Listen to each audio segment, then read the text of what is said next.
Here's the app called AI Chatbot Smart Assistant. So just tap Get and double click to install. You will be able to install it.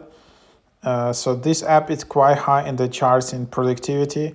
AI Chatbot Smart Assistant, simplify your life with a smart assistant. Looking good for a good recipe to surprise your guests. Need ideas for a birthday party or some help with writing an essay or composing a resume? Simply open the app. So yeah, this is the app, one of the alternatives to official ChatGPT app.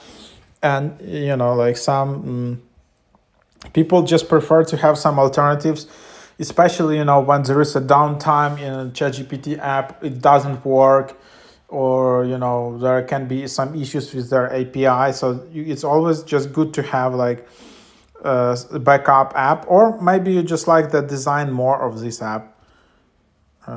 And then yeah, here you can get full access. And then also it sometimes can be cheaper, like yearly access. It can just be $50 per year. It's quite cool. And then yeah, YouTube summary, get a brief overview of YouTube videos, get the answer you need from a video, generate creative threads, add captions, then improve all areas of your just like different topics.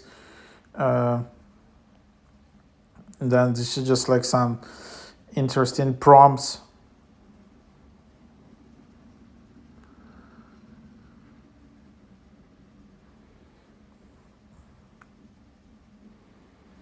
And then you just have these prompts being generated. You can regenerate them, you can copy them. So yeah, that's the idea. Then you just have history, and then also you can just start chatting. I don't know if there is a limit of prompts you can send. Can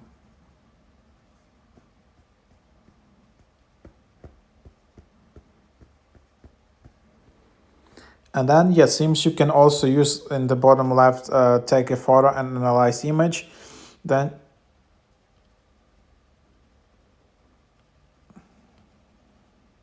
Then you can also use this voice feature as well. Then yeah, you can just also delete these things. Yeah, so that's basically the idea. Then you just have it in the settings in top right. And yeah, that's what it is. So yeah, that's basically the idea of the app. As you can see, you can definitely give it a try if you don't want to pay $20 per month for official ChatGPT app. Of course, if you're paying $20 per month for like ChatGPT professional plan, then you will get all the updates, all the newest, freshest models, all the new fancy stuff. But if for your everyday tasks, it's just enough to have like GPT 3.5 and this basic large language model, which does the job for you, then yeah, you can just save some money with this kind of apps.